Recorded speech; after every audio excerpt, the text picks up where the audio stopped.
नमस्कार, आप सभी का मेरे YouTube चैनल में एक बार फिर से स्वागत है। मैं हूं आपके साथ साहिबा सिंह।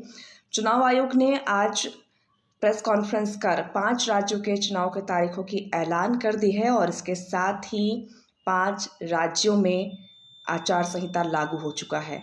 तो आपको एक बार फिर से बता दें कि कौन-कौन से 5 राज्य हैं जहां पर चुनाव होने वाले हैं। सबसे पहले बात करें यूपी की, जहां पर यूपी में 403 सीटों के लिए 7 चरणों में चुनाव होने हैं। पहला चरण 10 फरवरी, दूसरा चरण 14 फरवरी, तीसरा चरण 20 फरवरी, चौथा चरण 23 फरवरी और पांचवा चरण 27 फरवरी। वहीं 3 मार्च छठा चरण और 7 मार्च सातवां चरण, यानी कि यूपी में 7 चरणों में चुनाव संपन्न होंगे।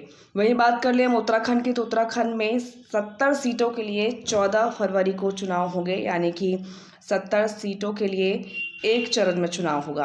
वहीं पर मणिपुर की बात करें तो मणिपुर में 60 सीटों के लिए 2 चरणों में चुनाव संपन्न होंगे और पहला चरण 27 फरवरी और दूसरा चरण 3 मार्च है। वहीं पंजाब की बात करें तो पंजाब में एक चरण में चुनाव संपन्न होंगे और 117 सीट के लिए 14 फरवरी को वोट डाले जाएंगे। वहीं बात कर लें गोवा की, तो गोवा में भी एक चरण में चुनाव संपन्न होगा और 14 फरवरी को 40 सीटों के लिए मतदान होंगे। वहीं बात करें नतीजों की, तो नतीजे 10 मार्च को ये 5 राज्यों के नतीजे घोषित किए जाएंगे।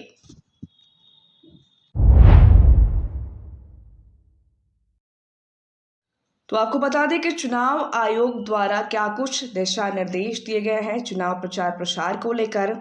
तो फिजिकल रैलियां पूरी तरीके से प्रतिबंधित की गई हैं और डिजिटल वर्चुअल रैलियों के माध्यम से जो उम्मीदवार हैं, जो प्रत्याशी हैं, वो अपनी जो घोषणाएं हैं, वो अपनी जो भाषण हैं, वो इन माध्यमों से जो वोटर्स हैं उन तक पहुंचा पाएंगे। वही बता दें कि कोई भी रोड शो नहीं होगा, पद यात्रा, साइकिल, बाइक, व्हीकल यात्रा पूरी तरीके से प्रतिबंधित होगा और ये तमाम जो प्रतिबंध है वो 15 जनवरी तक लागू रहेंगे।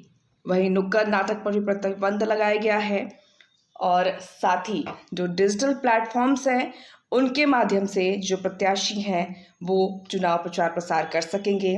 वहीं घर घर प्रचार हेतु अधिकतम 5 लोग ही तय किए गए हैं, यानी कि प्रत्याशी के साथ 4 लोग ही जो घर घर कैंपेनिंग है वो कर सकेंगे।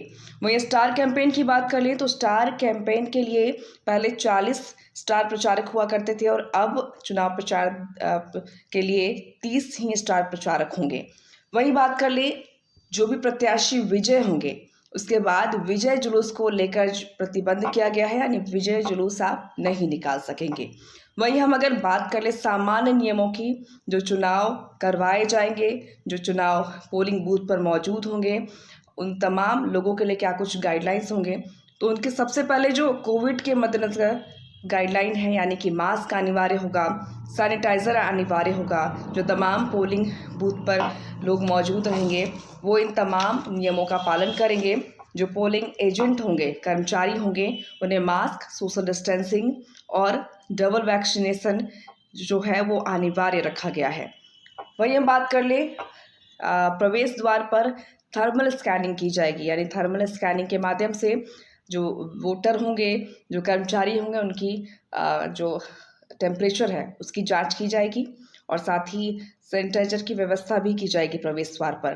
वही एक जो खास बात है वो बता दूं आपको कि पहले अधिकतम 1500 वोटर्स एक बूथ पर वोट देते थे, लेकिन अब 1250 वोटर्स ही एक बूथ पर वोटिंग कर सकेंगे। वहीं एक और ख़ास बात, जहाँ पर प्रवेश द्वार पर थर्मल स्कैनिंग लगाया गया है। अगर किसी व्यक्ति का टेम्परेचर, यानी बॉडी का जो टेम्परेचर है वो जो सीमा है उससे अगर पार होता है तो उसे अंतिम घंटों में वोटिंग देने की करवाई जाएगी और उसके लिए भी एक अलग गाइडलाइंस होंगे। उन्हें पूरी तरीके से कोविड प्रोटोकॉल को फॉलो कर ही अपना मतदान देना होगा। वहीं हम बात कर लें कोविड पेशेंट या फिर जो सस्पेक्ट हैं या जो क्वारंटाइन हैं और साथ ही 80 वर्ष से ऊपर आयु के लोगों के लिए और दिव्यांगजनों के लिए पोस्टल बैलेट के माध्यम से वो मतदान कर सकेंगे। तो ये तमाम गाइडलाइन चुनाव आयोग द्वारा दिए गए हैं और इन्हीं गाइडलाइन को ध्यान में रखते हुए चुनाव संपन्न कराए जाएंगे। फिलहाल पल पल के अपडेट के लिए आप देखते रहिए मेरा यूट्यूब चैनल। और अभी तक आपने सब्सक्राइब नहीं किया है तो सब्सक्राइब कीजिए, लाइक कीजिए और इस वीडियो को शेयर कीजिए।